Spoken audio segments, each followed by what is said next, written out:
यसरी बुटोलको main हाइवेको bus park वरिपरि हाइवेमा main पोइन्टमा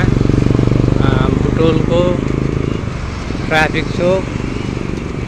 पुष्पलाल पार्क अनि यो बस पार्क यसरी चाहिँ लाइट जडान गरेको छ र दुर्घटनाबाट मान्छेको दुर्घटना कम होस् भन्ने हेतुले चाहिँ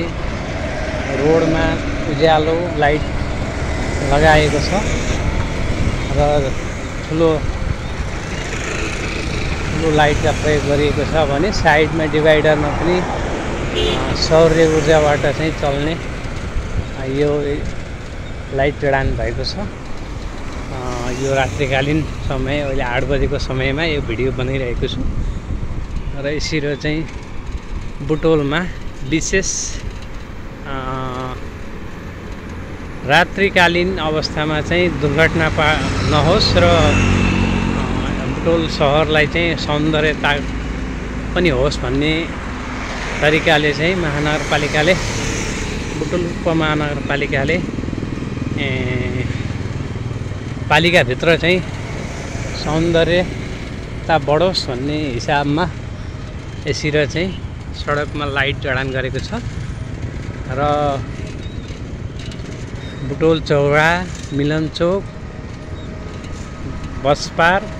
Pushpalal park, traffic Chowk, Gol park र नेपालगञ्ज रोड सबै ठाउँमा चाहिँ अहिले ठुलो लाइट जडान भएको छ। मेन पोइन्टमा बाइपास रोड, बाइपास जहाँ छ, बस पार्क जहाँ टर्निङ छ त्यहाँ चाहिँ यसो जडान गरेको छ भने अहिले यो मिलन चोक को ब्रिज नजिकै म पुगिसकेको छु भने यहाँ पहिलेदेखि नै लागेको थियो यो मिलन चोकमा भने अन्य जस्तै Nepalgunj road, Pushpalal park, traffic Chowk विविध ठाउँहरूमा चाहिँ अहिले नयाँ जडान भएको छ र यसको लागि यो कार्यको लागि चाहिँ हामी धन्यवाद दिन चाहन्छौँ र यो भिडियो तपाईँहरूको माझ पुर्याएँ र यो भिडियोलाई हजुरले यसको आफ्नो प्रतिक्रिया दिए विशेष तपाईँहरूले सेयर गर्नुहोला भन्न चाहे।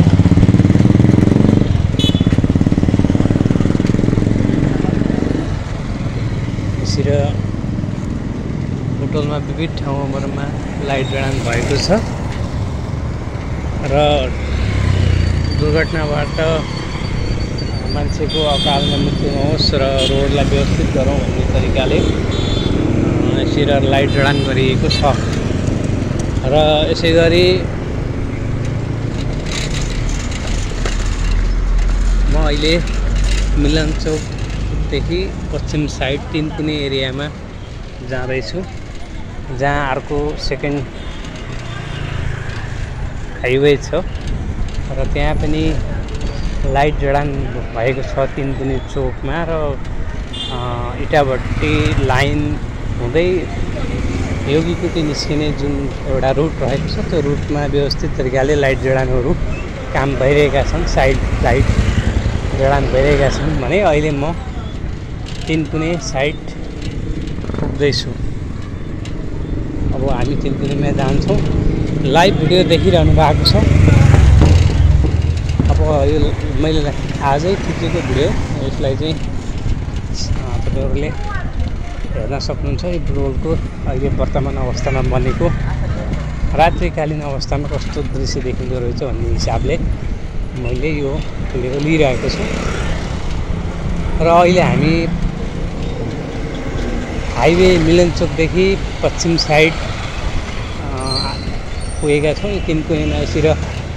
5वटा लाइट लगाएको एकदम चोकमा लगाएको छ, यो देख्न सक्नुहुन्छ। यसरी चाहिँ उज्यालो छ, एकदम राम्रो देखिएको छ। यसरी डिभाइडमा बाइपासमा चाहिँ यसरी रेड लाइटहरू लगाएको छ रोडमा।